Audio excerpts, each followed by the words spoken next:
Durante el día, se arrodillaban y rezaban por su salvación. Por la noche, tenían que inclinarse ante quien se consideraba su Dios, pronunciando solo una frase: «Gracias, mi Señor». 7 años. 5 mujeres. Un edificio en las afueras de Cleveland, Ohio. Arriba hay velas, iconos y misas dominicales para los emigrantes que buscan consuelo lejos de su patria. Abajo hay paredes de hormigón, aislamiento acústico y oscuridad total. Oían a la gente rezar sobre sus cabezas, pero no podían emitir ningún sonido. Esta es la historia de un hombre que construyó una iglesia no para salvar almas, sino para convertirse en el único Dios en la vida de aquellos que él elegía, y de cómo una rotura accidental de una tubería de agua destruyó su reino en una sola noche. Marina Kosareva llegó a Cleveland el 12 de marzo de 1994. Tenía 32 años. A sus espaldas, un divorcio, un piso vacío en Volgogrado y una hija adolescente a la que había enviado a vivir con su hermana hasta que mamá se estableciera. Un visado, $400 en efectivo y la dirección de una conocida que le había prometido ayudarla a dar los primeros pasos. Su amiga no la recogió en el aeropuerto. No contestó al teléfono durante 3 días. Marina hablaba inglés al nivel del programa escolar, es decir, casi nada. No entendía cómo funcionaba el transporte público. No sabía dónde ir a comprar comida y por primera vez en su vida se sentía completamente invisible. En Volgogrado era ingeniera tecnóloga. Aquí, nadie. Al cuarto día encontró un periódico en ruso en una tienda en la periferia este de la ciudad. Anuncios gratuitos, sección Ayuda a compatriotas. Uno de ellos había sido marcado por alguien antes que ella. Iglesia del Santo Mártir. Ayuda a los recién llegados. Alojamiento temporal. Asesoramiento jurídico. Asistencia en la tramitación de documentos. Padre Anton. Todos los servicios son gratuitos. Dios no cobra por la misericordia. Marina llamó esa misma noche. La voz al otro lado del teléfono era cálida, tranquila, con un ligero acento que ella no pudo identificar. Hablaba ruso con fluidez, pero de una forma demasiado correcta, como si estuviera leyendo un guión. El padre Anton escuchó su historia sin interrumpirla. Luego dijo: «No estás sola. Hay muchas personas como tú aquí. Ven mañana. Le ayudaremos». La iglesia estaba ubicada en el antiguo edificio de una fábrica de muebles, una estructura de ladrillo con ventanas estrechas, reconvertida en parroquia. En el interior olía a incienso y pintura fresca. En las paredes había iconos, evidentemente traídos de Rusia. En una esquina había una mesa con un samovar y galletas. El padre Anton era un hombre de unos 40 años, de estatura media, con una barba bien cuidada y unos atentos ojos grises. No llevaba sotana, solo una camisa oscura y una cruz en el pecho. Hablaba en voz baja, miraba directamente a los ojos y escuchaba como si cada palabra que ella decía tuviera importancia. Marina lo contó todo, sobre su hija, sobre la cita que no se había producido, sobre los $400 que se estaban acabando, sobre el miedo a volver a casa sin nada. El padre Anton asintió con la cabeza. «Tenemos habitaciones para aquellos que no tienen a dónde ir, de forma temporal, hasta que se recuperen. Comida, techo, ayuda con los trámites. La única condición es participar en la vida de la comunidad. Limpiar, cocinar, ayudar a los demás. Aquí somos una familia». Marina aceptó ese mismo día. Las 2 primeras semanas fueron casi normales. Vivía en una pequeña habitación en el segundo piso, junto con otras 3 mujeres, todas ellas emigrantes recientes, todas con historias similares. Cocinaban juntas, limpiaban la iglesia antes de los servicios religiosos y aprendían inglés con viejos libros de texto que alguien había donado a la parroquia. El padre Anton aparecía todos los días, preguntaba cómo estaban las cosas, traía comida, ayudaba a rellenar los formularios. Nunca levantaba la voz, nunca pedía nada a cambio. Marina comenzó a confiar en él. El 17º día, Le pidió que bajara al sótano para ayudarle a clasificar las cosas viejas que habían donado los feligreses. Bajó por una estrecha escalera, atravesó una pesada puerta metálica que él le abrió y oyó cómo se cerraba la cerradura a sus espaldas. Las luces se apagaron. En la oscuridad, su voz sonaba diferente. No era cálida, no era tranquila, era completamente vacía. Ahora estás en casa, Marina, tu verdadero hogar. Aquí servirás como debes. Ella gritó, pero al cabo de un minuto comprendió lo que otras 4 mujeres comprenderían después que ella. Las paredes estaban revestidas con algo blando. El sonido no salía al exterior. Arriba, a 15 metros por encima de su cabeza, 3 horas más tarde comenzó la misa dominical. Marina Kosareva fue dada por desaparecida el 29 de marzo de 1994. La policía de Cleveland registró la denuncia de su hermana, residente en Volgogrado, 2 meses después. El caso se cerró al cabo de un año. No había rastros, ni testigos, ni pistas. Pasó 5 años en ese sótano, y ella no fue la primera. Anton Vargin nació en 1952 en un pueblo cercano a Saratov. Su padre era camionero y su madre, contable en un silo de cereales. La familia no era ni pobre ni rica, era una familia soviética normal, con un piso de 2 habitaciones, un televisor en blanco y negro y silencio durante la cena. Según los documentos que posteriormente examinó el FBI, Vargin creció como un niño tranquilo. No era conflictivo ni agresivo, simplemente pasaba desapercibido. Los profesores escribían lo mismo en sus informes escolares. Capaz, pero introvertido. No busca el contacto con sus compañeros, prefiere la soledad. En su adolescencia, no se peleaba, no hacía travesuras, no aparecía en los informes policiales. Pero los vecinos recordaban un detalle extraño. Le gustaba observar. Podía sentarse durante horas en un banco junto a la entrada y mirar a la gente. No leía, no hablaba, solo miraba. Cuando le preguntaban qué hacía, respondía: estudio. Nunca especificó qué era exactamente lo que estudiaba. A los 17 años, ingresó en el Instituto Politécnico de Saratov para estudiar ingeniería mecánica. Cursó 2 años, pero luego fue expulsado, oficialmente por bajo rendimiento, aunque en su expediente personal se conserva una nota del comandante de la residencia de estudiantes.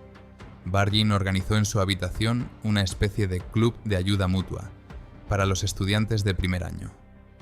Les ayudaba con los estudios, les daba apuntes y resolvía los problemas con el comandante. A cambio, exigía una obediencia absoluta en cuestiones cotidianas: quién se levantaba, quién comía, quién hablaba con quién. Cuando uno de los estudiantes se negó a cumplir sus reglas, Vargin no armó un escándalo. Simplemente dejó de hablarle y convenció al resto de los miembros del club para que hicieran lo mismo. Tras un mes de aislamiento total, el estudiante se trasladó a otra institución. La administración consideró esto como una influencia malsana y expulsó a Vargin sin derecho a reincorporación. Después del ejército, 2 años en un batallón de construcción cerca de Oremburgo, regresó a Saratov, pero no se quedó allí. Trabajó en diferentes empresas, como cerrajero, ajustador, encargado de mantenimiento. En ninguna parte permaneció más de 1 año. No por conflictos, simplemente se marchaba cuando se daba cuenta de que no podía controlar su entorno. En 1983 entró en contacto con la religión por primera vez. No como creyente, sino como observador.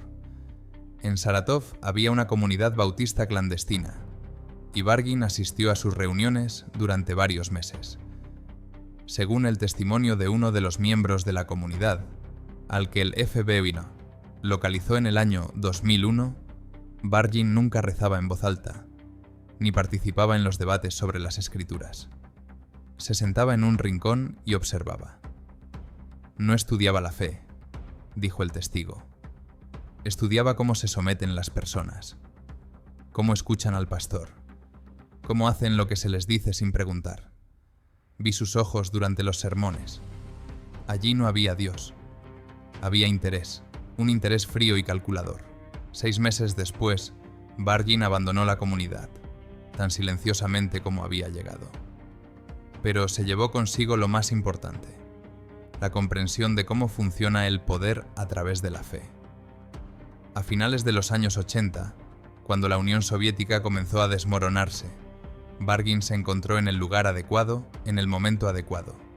El caos de la perestroika abrió las fronteras y él se marchó. Primero a Polonia, luego a Alemania y, finalmente, en 1991, a Estados Unidos. En el marco del programa de refugiados religiosos, los documentos que presentó a los servicios de inmigración indicaban que era miembro de una comunidad religiosa perseguida. Era mentira, pero era imposible verificarlo en el caos del colapso de la URSS. En Cleveland ya existía una importante diáspora de habla rusa. Miles de emigrantes de la antigua Unión Soviética, desorientados, sin conocer el idioma y en busca de apoyo. Bargin no vio en ello una tragedia humana, sino una oportunidad. No buscaba la riqueza, no buscaba la fama. Los documentos de la investigación muestran que, durante todos los años de su servicio, prácticamente no acumuló ahorros. El dinero que donaban los feligreses se destinaba al mantenimiento de la iglesia y a sus necesidades personales, que eran modestas, casi ascéticas. Lo que él quería era otra cosa: control, poder absoluto sobre aquellos a quienes él elegía, la capacidad de determinar cómo vivían, qué pensaban, quiénes eran. La religión era solo un instrumento, el más eficaz de todos los que había encontrado. En 1992 alquiló el edificio de una antigua fábrica de muebles en las afueras del este de Cleveland. La zona no era rica, la población era variada y la policía no solía pasar por allí. Era el lugar perfecto. En 6 meses convirtió la fábrica en una iglesia. Él solo, sin ayuda.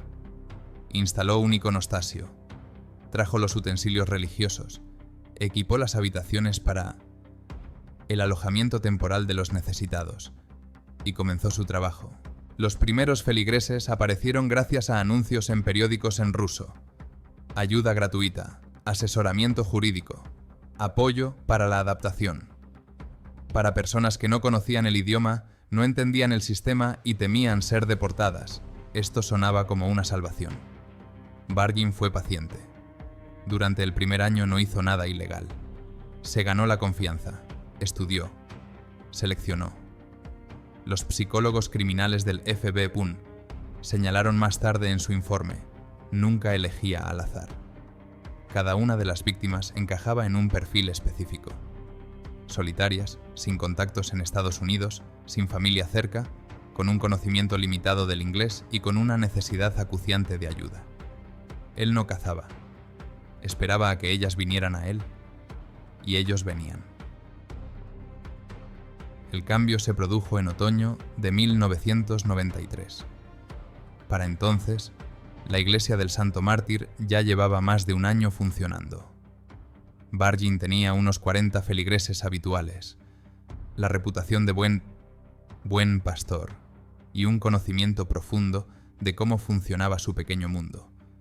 Pero aún no ha cruzado la línea. Más tarde, la investigación determinó qué fue lo que desencadenó el incidente. No fue una lesión, ni una humillación, ni una presión externa.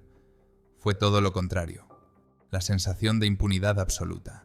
En octubre de 1993, una de las feligresas, una mujer llamada Olga, que había vivido en el refugio de la iglesia durante 3 meses, decidió irse a vivir con sus familiares a Chicago. No le pidió permiso a Bargin. Simplemente empacó sus cosas y le dijo que se iba. Según el testimonio de otros feligreses, Bargin no mostró ninguna emoción. Le deseó suerte y le bendijo para el viaje. Olga se marchó. 2 semanas después regresó. Sus familiares se negaron a acogerla. No tenía dinero. No tenía a dónde ir. Volvió a la iglesia y pidió perdón. Bargin perdonó. Lo aceptó de nuevo. Le asignó la misma habitación. Pero algo cambió. Los investigadores que estudiaron su comportamiento tras su detención consideran que fue precisamente ese momento el que derribó la última barrera interna. Olga no regresó porque él la obligara. Regresó por su propia voluntad, porque no tenía a dónde ir. El sistema que él había construido funcionaba. Las personas que él elegía estaban tan aisladas del mundo exterior que incluso después de marcharse, volvían. Él comprendió que ya estaban en su poder. Solo le quedaba consolidarlo físicamente. En noviembre de 1993 comenzó a reformar el sótano. El edificio de la antigua fábrica tenía amplios sótanos, viejos almacenes con gruesos muros de ladrillo. Bargain eligió el más alejado, separado del sótano principal por un estrecho pasillo. Trabajaba por las noches, solo. Sacaba los escombros de la obra en una furgoneta alquilada y compraba los materiales en diferentes tiendas para no llamar la atención. En 4 meses, reforzó las paredes con hormigón, instaló aislamiento acústico de espuma acústica industrial, instaló electricidad y ventilación, y montó una pesada puerta metálica con un cerrojo desde el interior. Ocultó la entrada detrás de unas estanterías con objetos litúrgicos en la sacristía, una sala situada detrás del altar a la que los feligreses no tenían acceso. No se apresuró, no se puso nervioso, no dudó. En febrero de 1994, el local estaba listo. La primera fue Tatiana Dvornik, una mujer de 28 años, de Yarkov, que había llegado a Estados Unidos 3 meses antes. Desapareció el 23 de febrero.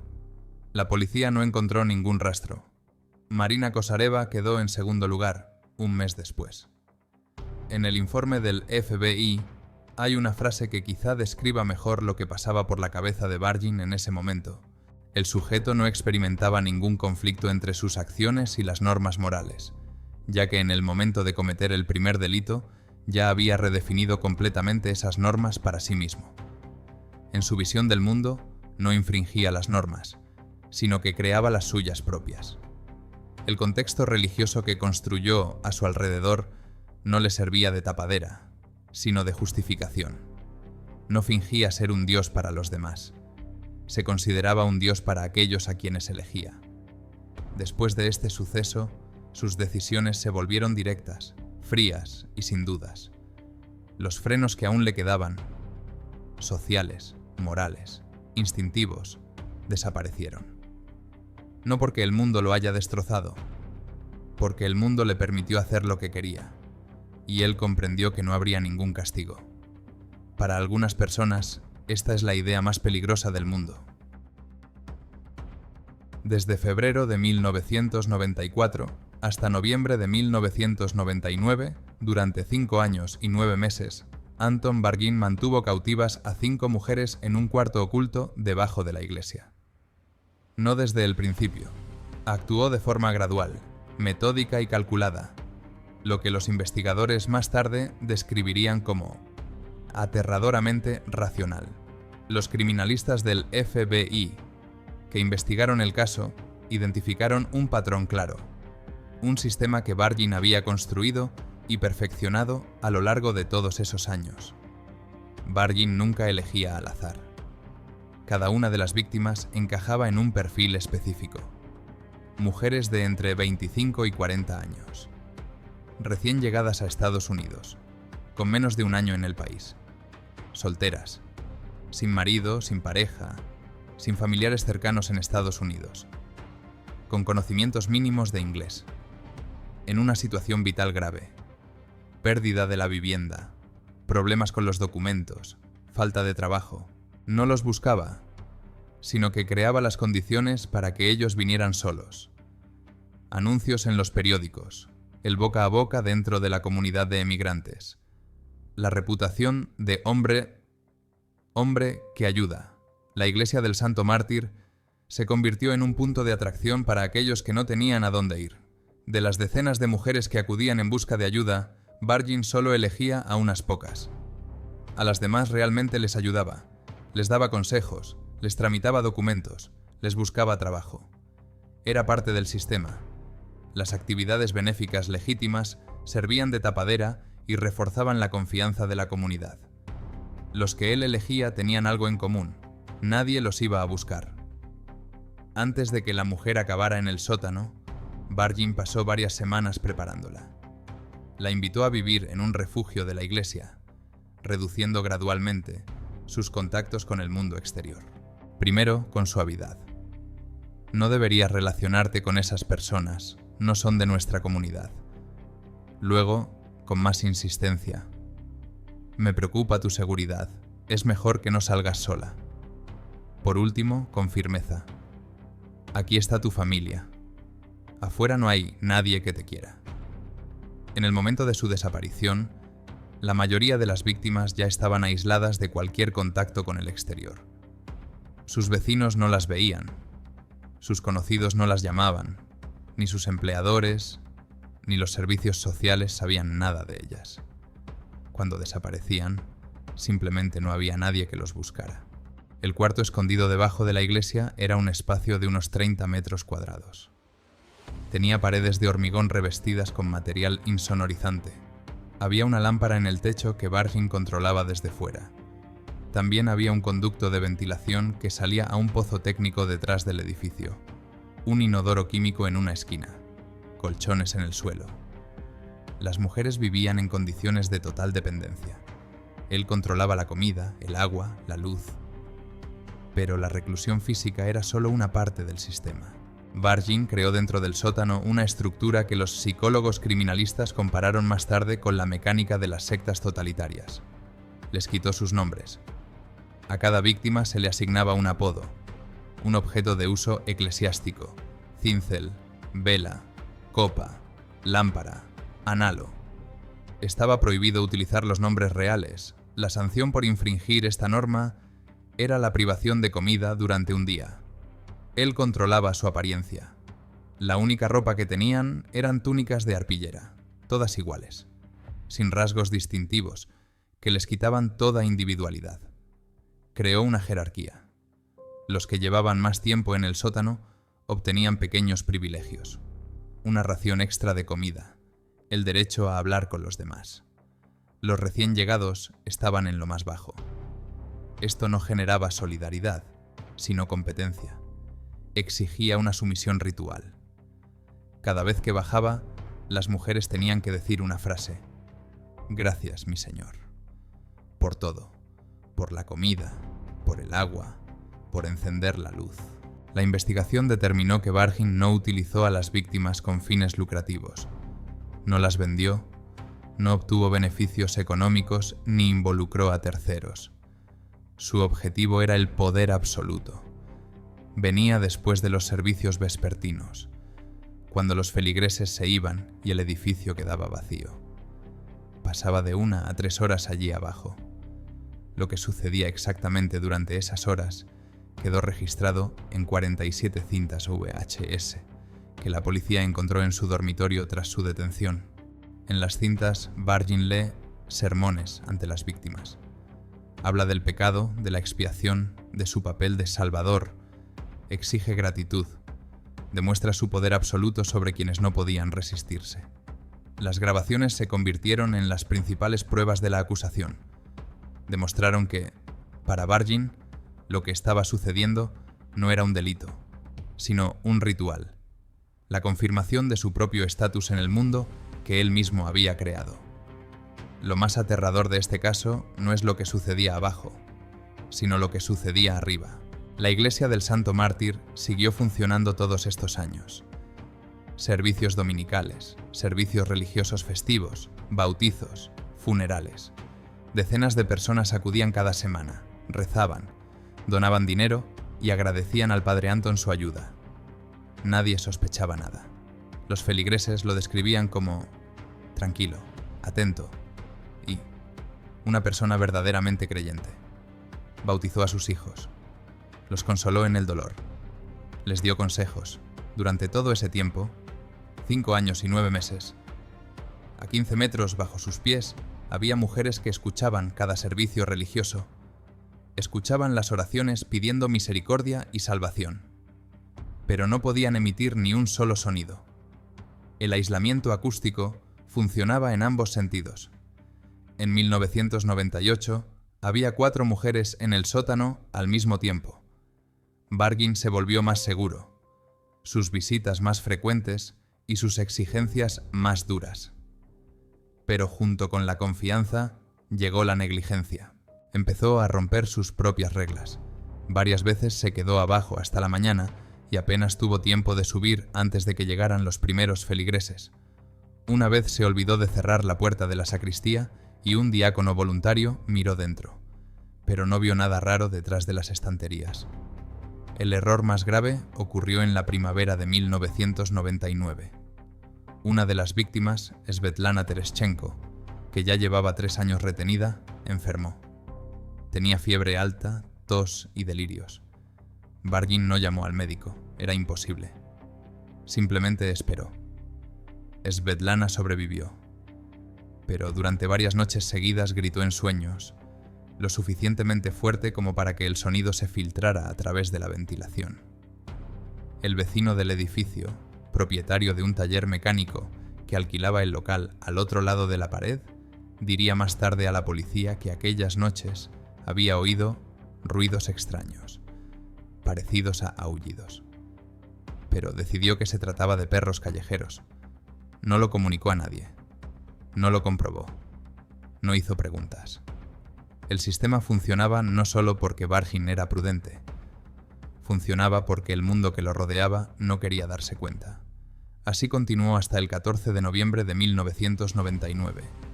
Hasta el día en que la vieja tubería de agua bajo la calle no pudo soportar la presión.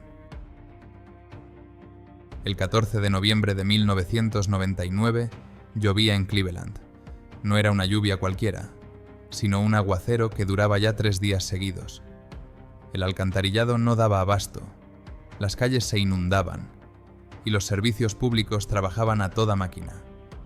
A las 16:20, el operador del Servicio Municipal de Abastecimiento de Agua recibió una señal de rotura de una tubería principal en el extremo este. La dirección: zona industrial, antiguos almacenes y talleres, entre ellos un edificio alquilado por la Iglesia del Santo Mártir. El inspector David Mackenzie llegó al lugar a las 17:40. Una llamada estándar: inspeccionar los cimientos, evaluar los daños y redactar un informe para la aseguradora. Bargain lo recibió en la entrada. Tranquilo, educado, con una camisa oscura y una cruz en el pecho. Se presentó como el párroco de la iglesia. Dijo que el sótano estaba inundado, pero que no hacía falta bajar, ya que solo había trastos viejos, nada de valor. Mackenzie insistió.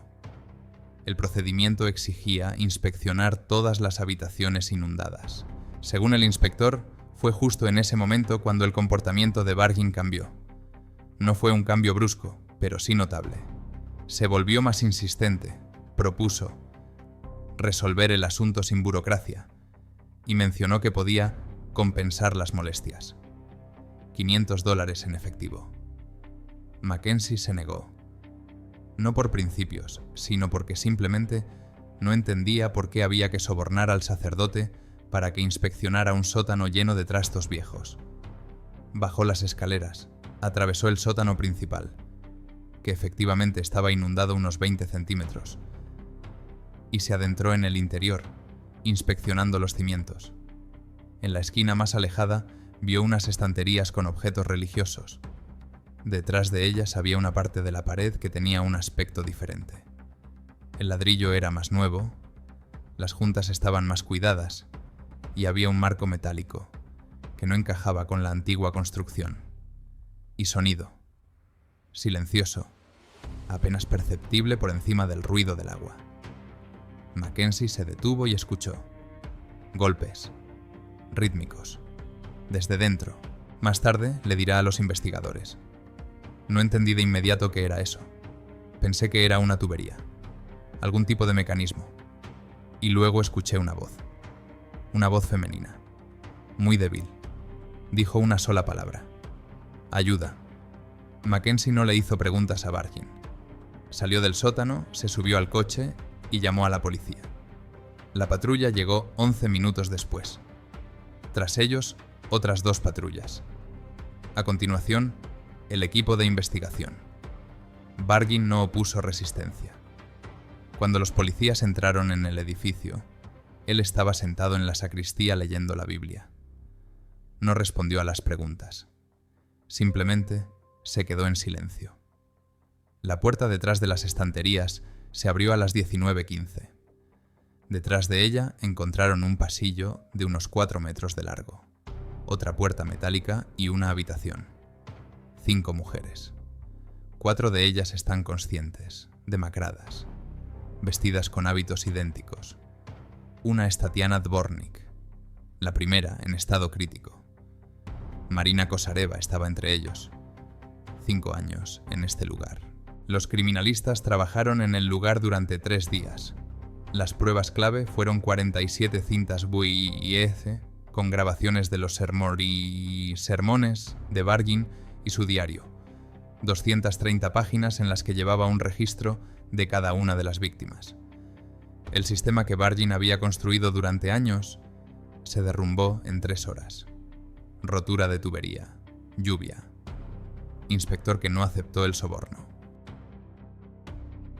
El proceso judicial comenzó en septiembre del año 2000. Anton Bargin fue acusado de 42 cargos. Durante todo el proceso no pronunció ni una sola palabra. Se negó a declarar y a pronunciar sus últimas palabras. El examen psiquiátrico lo declaró responsable de sus actos. El jurado deliberó durante 4 horas, culpable de todos los cargos. Sentencia: 3 cadenas perpetuas sin derecho a libertad anticipada. Las 5 mujeres sobrevivieron. Tatiana Dvornik pasó 8 meses en una clínica de rehabilitación. Marina Kosareva regresó a Rusia en 2002, junto a su hija, que la había estado esperando durante 8 años. Las otras 3 se quedaron en Estados Unidos. La iglesia del Santo Mártir cerró una semana después del arresto. El edificio se vendió. Ahora es un almacén. Este caso no apareció en las portadas de los periódicos federales. No se convirtió en motivo para documentales. La prensa local escribió varios artículos y lo olvidó. Cleveland siguió adelante. Pero para las 5 mujeres que escuchaban las oraciones sobre sus cabezas y no podían emitir ni un solo sonido, eso era todo. Algunas personas no cambian el mundo. Simplemente nos muestran lo poco que sabemos sobre él. La línea entre lo normal y lo terrible siempre es más delgada de lo que parece. A veces es solo una pared, con un buen aislamiento acústico.